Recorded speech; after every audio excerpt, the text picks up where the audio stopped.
qaxootiga Soomaaliyeed ee ku jira xerooyinkan qaxootiga ee Dadaab ayaa waxa ay walaac ka muujiyeen isla markaana saameyn ku yeelatay hadalkii dhawaan ka soo yeeray madaxweynaha dalka Mareykanka Donald Trump isla markaana ku aadanaa inuu gabi ahaanba joojiyay qaxootiga ka imaanayay ilaa 7 dal oo Soomaaliya ay ku jirto. xerooyinkan qaxootiga ee Dadaab ayaa waxa ay kamid ahayd goobaha sida weyn ay uga baxaan qaxootiga Soomaaliyeed isla markaana dib u dejinta ay uga helaan dalkaasi Mareykanka iyadoo sanad walba dhowr kun oo qaxooti Soomaaliyeed oo Mareykanka ka qaadi jiray xerooyinkan qaxootiga ee Dadaab. hay'adda UNHCR oo kulan la qaadatay guddiga xerooyinka ayaa dhawaan ku wargelisay in dawladda Mareykanka muddo 4 bilood ay hakisay qaxootiga ay ka qaadaysay xerooyinkan qaxootiga ee Dadaab. qaar kamid ah qaxootigan ayaa xilligan ahayd in loo qaado dalka Mareykanka.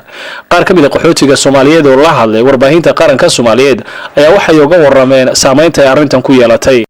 bismillaahir rahmaanir rahiim. magacaygu waxa weeye Maxamed Cabdi Culuw waxaan gudoomiyaha guud ee xarada F1. walaalow arrinta joojinta dadka qaxootiga uu qaadanayay dawladda Mareykanka aad bay noo saameysay. dawladda Mareykanka dawladna caawinaysay ahayd buufiska inaga caawinaysay xagga raashinka iyo dhaqaalaha inaga caawinaysay. dadkii buufiska marka way joojiyeen waa arrin marka aad noo saameysay oo dadka anagii gool tagay iyo dadkii baxayay iyo dadkii dalba xagga bay galeen. bismillaahir adeer arrinta Mareykanka waa wana saameysay runtii oo magacaygu waxa leeyahay Nuuxiiri Axmed.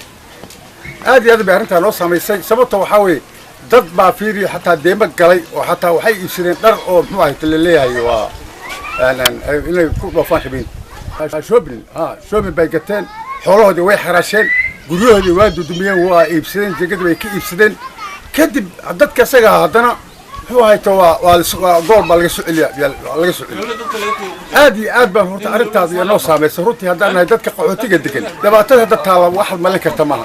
markii la qaadi lahaana waxaa la yidhi muxuu ahaay qanbaa dhacday wax la qaaday ma jiro xoolahayga waan gaday hantidayda waan ku dheelay guriyahayga waan wareejiyey walashayda waa eber wax waale oo sariir iyo gogol oon haysta male meel cidla laga dhaqay kareenka diyaaradda waa la laqsiyey. dadka Soomaaliyeed ee ku nool kaamka Dadaab yacnaa xoogsi tagga ay inta badan Soomaalida aaminsan tahay mooyaane meesha waxaa laga bartaa waxbarasho loo aadaa.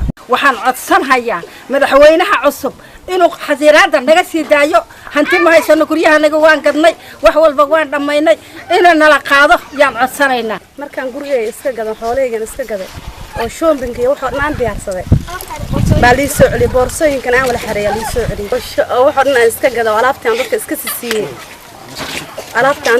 siiyay halkan aan taagnahay waa xafiiska hay'adda UNHCR ee xerada qaxootiga xagar dheer wuxuuna ka mid yahay goobaha lagu soo dhajiyay dadka loo qaadayo dalka Mareykanka iyadoo goobtan xilligan oo kale ay ahayd mid aad u soo waxan badan balse xilligan laga dareemayo cidlo saameeyna ku yeelatay hadalkii ka soo yeeray madaxweynaha dalka Mareykanka ee ahaa inuu joojiyay qaxootiga dalkaasi galaya.